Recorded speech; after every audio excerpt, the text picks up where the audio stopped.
Special thanks to several researchers who have just pieced together the real version of William Branham's famous Mishawaka trip after watching the last podcast and sending in research.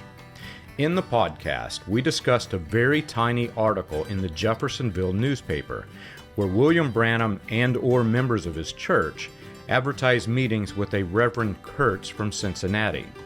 Apparently, this single article was key to overturning William Branham's entire ministerial history and divinely inspired events that allegedly started the message.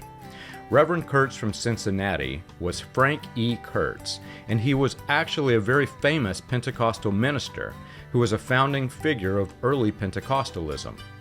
Though Branham claimed to have, quote, never seen a Pentecostal before the Mishawaka trip, Curts visited Branham and held a revival for Branham on August 15, 1934, prior to Branham's Mishawaka trip.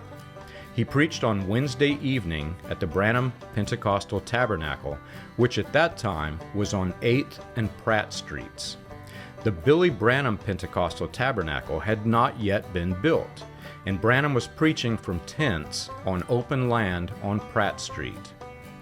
The next month, in September 1934, Curts apparently invited William Branham to speak at G.B. Rowe's church in Mishawaka at the September convention.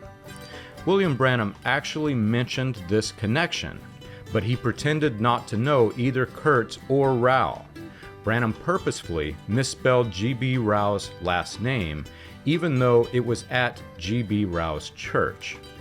You can learn this and more on william-branham.org.